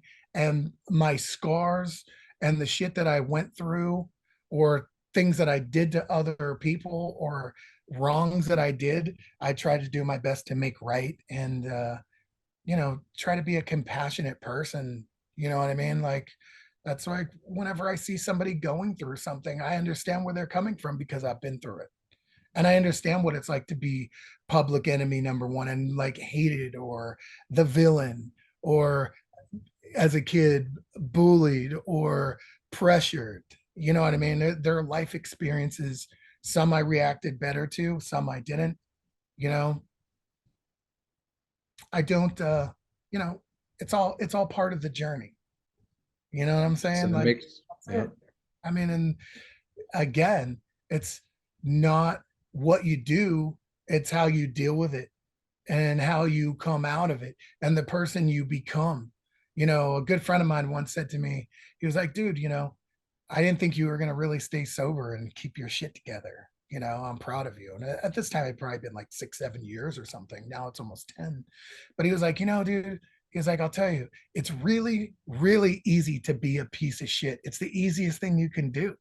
It's easy to be a piece of shit, lying fuck. You know, it's really hard being a stand-up human being. It's hard to be a good person. It's hard to do the right thing. It's way easier to not. So I respect you for doing the right things and trying to do your best to do better. And I think there's a lot to be said about that. You know what I mean?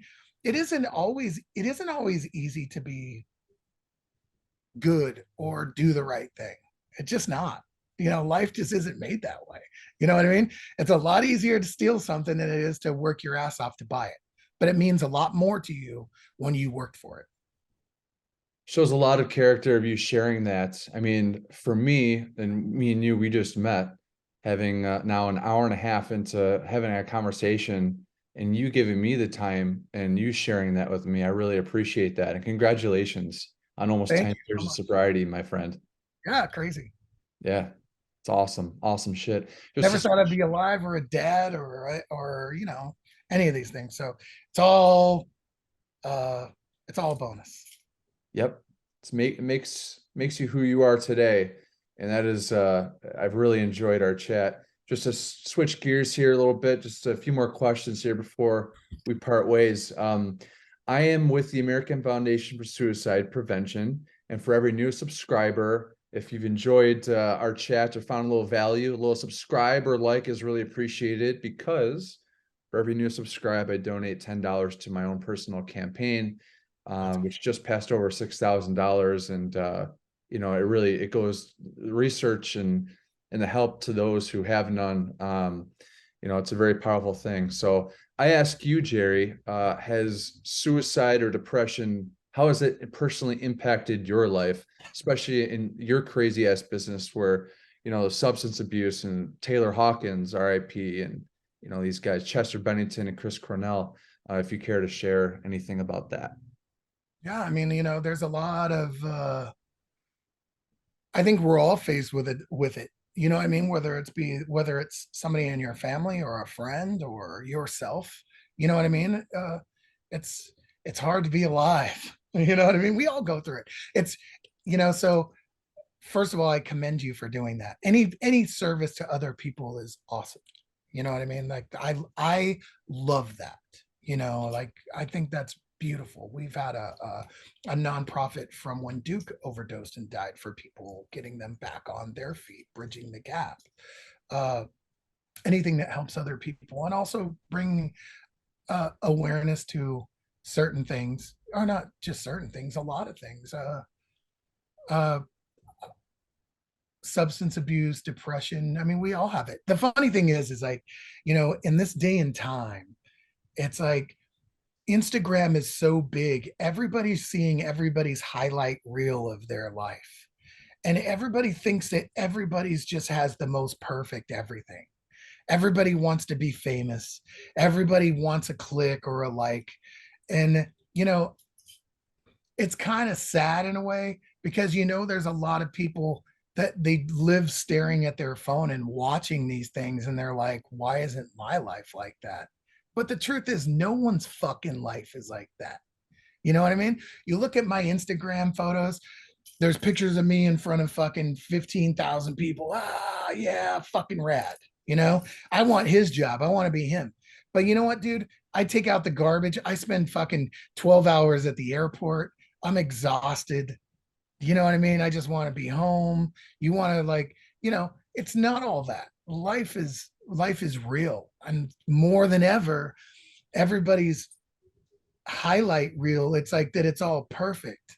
And I think that has a lot to do with like this depression and craziness and people and all the shit that's going on around. A lot of uh the insane shit that's happening around the world and through the net and the fires and people killing themselves and people getting guns and killing other people and hate. You know what I mean? It's because people are fucking doomed by feeling that their fucking shit is not as cool as the highlight reel of the next one. And they are hurt, they're pissed. You know what I mean? So again, going back, it's like you gotta like do your best to eat. In AA, they'll say like someone cuts me off and I used to fucking chase them down in their fucking car. You know what I mean? Like I'm gonna fucking fuck you. But then, you grow up, you get your shit together, and you're like, man, that person's probably going through something way worse than me. That person could be like having a way harder day than me. Any little kindness can fucking set somebody back. You know what I mean? Whether they're depressed, whether they're fucking livid, hurt, angry. All of those things are the fuses to fucking suicide, murder, fucking all the crazy things that are happening. So when you talk mental health, mental instability, suicide, all of these things, they're all linked. You know what I mean? In one way or another. I mean, there's a lot of people that feel like that their life should be so much better than it is from seeing how great everybody else's is. But the truth is, and you know the truth, everybody knows the truth. None of our lives are perfect. No one's got a perfect marriage. You know what I mean? Like marriage, relationships, they're a work, they're a friendship, all friendships, all jobs, all everything. You know what I mean? It's not fucking the perfect tan, fucking sipping on a cocktail at the beach every day. You know what I mean? The person who's taking that picture, they're probably stressed out about some other shit, you know? But I think that, you know, a lot of this shit, you know, we're living in a time where people are more let down than ever because everybody's trying to live up to an expectation that is not real, you know, and I think that's really fucking sad, you know, that it's become so that way, you know, and that there's some that leads to so many hurt people. So again, I commend you for doing things to for looking into, you know, donating to studies for things like this, because all this shit is connected. Every person, you know, like I was just saying the other day, it's like if you trace back the root of any fucking murderer, serial killer, fucking mass shooter, suicide, whatever it is, if you trace it back far enough, the only thing you're going to find is a hurt person, a hurt human being, whether they were fucking, you know, hurt by their family, their friends, expectation on life. You know what I mean? So to help any other person is the most important thing. Giving anybody that little bit of a fucking break matters. It fucking matters because that might, dude, you don't know. You know what I mean? That one person that you are like, fuck you to, that person can kill you or somebody else, or it might be the another brick in the wall, you know, and if everybody gives a little bit, it becomes a lot of it. You know, I think that, you know, more than ever, people need to understand that it's a cause and effect and that it all that shit matters. Real is important. Yeah. But you know, Yeah. that's my thought. Really, really appreciate it. It's all beautiful stuff. And what you mentioned about social media, and I really could relate to that. There's one time I was scrolling through newsfeed, and I see my buddy post a meme and it said, "Comparison kills." And it really, really does, because exactly that. You see, I'm a victim of it too, man. I mean, shit. I'll go We take a are. look at some of my people I admire, you know, see what they're up to. But when I feel myself scrolling, when the brain off moment, I'm like, what am I doing this for? Like, because it's really easy to just compare, like, oh, I want to get some shit out there. Yeah, fuck that. So depression has no face. I think what you said about making excuses for how other people are feeling, you know, it's not towards you. A smile to someone could absolutely make their day. You may think you know what's going on with that other person, but just a little small smile or how you doing to the register lady, it's a cause and effect. It makes me, it's a recycle. It's back and It forth. matters, dude. I mean, there was time I was going to the studio a few years ago, and some dude that looked like he might have robbed me, I gave him $20, and a year later, I ran into him again, and he thanked me. But somebody like, and it's not like I need a pat on the back, you know, or to fucking put this on social media to help somebody. It's not that. It's that. How about this? That fucking guy had nothing. He could be cracked out, rotted teeth, whatever the fuck it is, right? But that little bit of help restores some random person's faith in humanity, because somebody that has nothing to fucking lose, he could sit out there with nothing and no one shows him any kindness, and he could be like, you know what, the world don't give a fuck about me, I'm going to go in this store and kill this motherfucker and take everything. But one random person's a little bit of kindness goes, man, I'm not invisible. Yeah. You Yeah, know what I mean? Or, you know, they're noticed. those little things, even if it is only 1% makes a difference, that 1% will make a be a 10%. It makes a difference. All of it makes a difference. You know, like that shit is so important more now than ever in a time where everybody is comparing themselves to somebody else's fucking fake ass highlight reel that's not real. No That's one's fucking life is that beautiful and amazing, you know? right. That's right. Thank you for that. And I dedicate the past few minutes here to my late great buddy Michael J. Holden. And my last question, our last topic here, Jerry, this guy right here. Oh, Wayne. Wayne. This is going to my friend Bob for his wedding. This is tin. I'm gonna have a silver Sharpie. And Wayne. So when you see someone like this, your buddy Wayne, you roomed with Koichi back in the day, in the early days.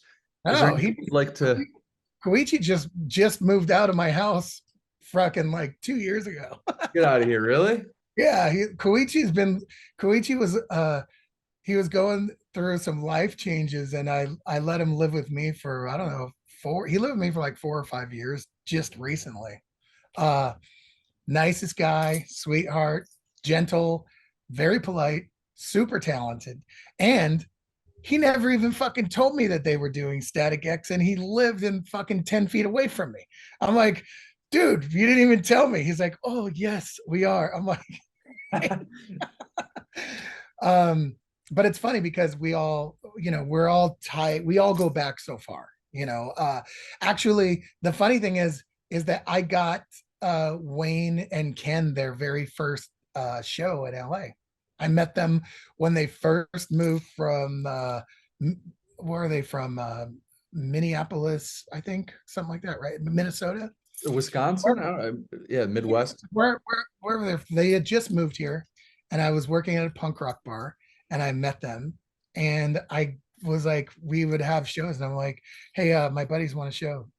They were called Drill. They weren't called Static at the time, and got them their first show. We just stayed friends. And the funny story is, on the back of the Wisconsin Death Trip album, in the pictures of that album, they're all beaten up, and Wayne has like a big knot on his head, and he looks like he's all beaten up on the fucking album cover on the back or on the inner side. Well, the night before they did the photo shoot for the album, he came to my apartment and we partied till like 5 o'clock in the morning. He left. He always was into Broncos, so he drove a big Bronco. Um, anyway, he got fucking hit by a drunk driver while he was drunk driving home. He got hit by a drunk driver and fucking almost died.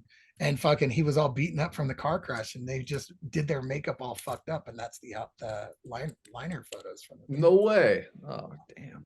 Wow. But when I knew Wayne, he had a bald head when I first met him. Ken, great guy. I met Koichi in probably 93, 94 through the Recycler, trying to start a band. There was a guitar player, and I went to his apartment in Hollywood, and there's this Japanese student playing guitar, living in a little sectional, like they had wood plywood walls separating the living room and different people living in them, and he was like living in there, and he did all this programming and shit. And that's how I first met him. And then I met Wayne and Ken, and then Tony, and they were a three-piece forever. And then later Koichi joined. They became friends, and Koichi brought that element, you know. Yeah, that's funny. I liked your Koichi imitation too. That was pretty funny. He's such a good guy. Tony's a great guy. Ken is one of the sweetest people. Etzel, you know, we all go way back. He's a good buddy of mine. Nice. You know, in the early days, we didn't get along. We didn't like each other in the old dope days when we first started. But over the years, as we got older, and you know, we like grew like a mutual respect and became closer friends. And he's somebody that is just a fucking good dude. You know, I value those relationships and friendships. You know what I mean? All of us have been through so many different things. And Wayne dying, Wayne was just like he was a very, very sweet, kind, normal, fucking dude. So, you know, if he would party and I could get him drunk and crazy for a night, it was like a big deal because he was such a down to earth, mellow, good dude. He was always that way, you know. And then later in life, you know, we all face things like when I faced what I went through, you know, and as my monster grew bigger and caused devastation and corruption and different things in my life, you know, he was faced with the same thing later on in life, you know, and sadly, you know, in the end, then, you know, he passed away, which I was shocked, you know. It was a strange time, you know. uh I think for a lot of us that were like really good friends with him for a long time, you know what I mean, because he was not like a party drink person or anything. He wasn't that way. And then all of a sudden out of the blue later in life, he like, you know, went deep in like, you know, cocaine, alcohol, drugs, and became this entire other person that I didn't even know. I would see him and be like, hey, what's up? And he was not the same person. You know what I mean? It was sad. It was sad to watch, you know. Unfortunately, I've had to see that happen too many times, you know, with Matt, uh, with Wayne, uh, with Duke, you know, with Peter, you know, a lot of tragic shit from, you know, that, you know, pretty Yeah, crazy. those But guys live forever. Wayne was a good dude, down to earth guy, sweetheart. And all of our first beginnings were all like, we all came up together. We were just local bands, all hanging out as friends. I still have their very first piece of merch. I still have the beanie. It's a static before they had to add the X or whatever. Um, but yeah, and like I have a lot of the old little demos and shit from, you know, back in the day or whatever. But you know, it's pretty crazy to think back about us and all the shit that happened to us. Static took the Deadlights out on our very first tour. Our very first tour was Static X, and it was because Wayne loved me and loved us, and was like, Jerry, of course we'll take you out. We're gonna take you out on tour. So it was Static, Dope, and the Deadlights, and Drain STH was our very first tour, and I think our second tour was Slipknot. Damn, dude.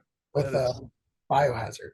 Biohazard and Slipknot. No, our second tour was Typo Negative, World Coming Down, and then we did Slipknot, and then we did Typo again, and then Dez took us out with Cold Chamber and Megadeth and all that, you know, so yeah. on.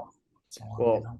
man, I hope Dez is doing all right these days, man. And with the Static tour, that's amazing. Seeing them back now doing Machine across, they just wrapped their tour. I was up there in Toronto, just going, you know, it was just That's so. does a great job. They sound fucking killer. They're happy.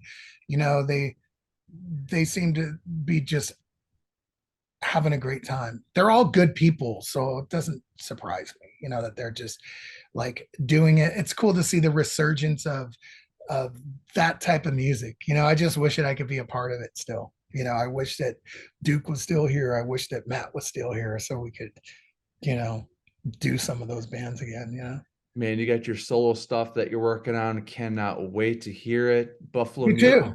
I'm going here in a couple hours to go back, and I'll be singing all fucking day. Fuck yeah, man. Well, congratulations on that. Congratulations on almost 10 years of sobriety. You know, keep that up, and thank you for joining me. Thank you, Kevin. It's great to meet you. I look forward to meet you in person, maybe in August, Metallica in LA. But to our viewers, if you found any value of what we spoke about, a like, subscribe. That's awesome. Stay happy, stay healthy, stay hungry, stay happy. See you, Jer. Take care. Thank you, guys. And find me on Instagram, find me on whatever, usually Instagram. Come check it out. Instagram/Jerry Montano. Say hi. And thank you for having me on your show, man. You're doing a lot of great things, and you're a really cool dude, man. And you know, it's always a pleasure to meet you. It's a pleasure, but it's good to know that there's other good people out there that are doing good things for other people. and thank you for that, because we need more of that in the world. And thank you for everybody for listening to my bullshit. Love you, bro. Link below in the description to all of Jerry's stuff. We'll see ya.